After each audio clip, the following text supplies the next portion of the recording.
नमामि गंगे। माँ गंगा के तट पर श्रीमद् अध्यात्म रामायण के माध्यम से मानव जीवन का सर्वोत्कृष्ट फल सत्संग हमें सुलभ हो रहा है। सुंदरकांड की इस पवित्रतम कथा में श्री हनुमान जी भगवती सीता जी का खोज करते हुए, अनुशीलन करते हुए, उनका ध्यान धरते हुए सिंसपा वृक्ष के ऊपर बैठे हुए हैं और उस वृक्ष के नीचे भगवती सीता विराजमान है। रावण आया है, बहुत सारी स्त्रियों को अपने साथ लाया है और सीता जी को अपने वश में करना चाहता है।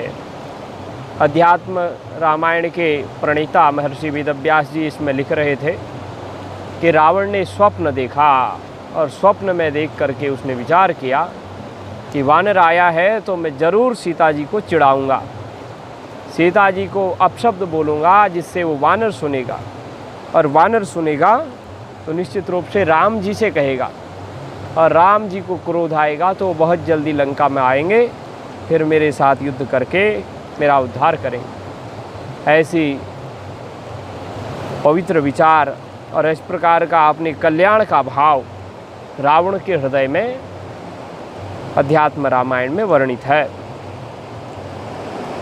भगवती सीता से कहता है कि ये जितनी नारियां हैं यह तुम्हारी सेवा करेंगी, राम तो तुमसे विमुख रहता है, मैं तुमको चाहता हूँ।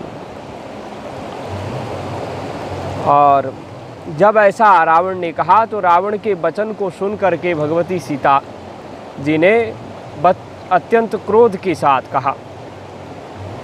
इसकी पूर्व कथा हमने सुना दी थी।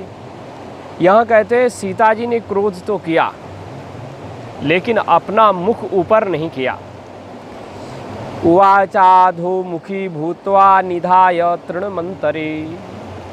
सीता जी को बड़ा क्रोध आया लेकिन क्रोध में भी धैर्य है। पर पुरुष के सामने ज़्यादा क्रोधित भी नहीं होना चाहिए।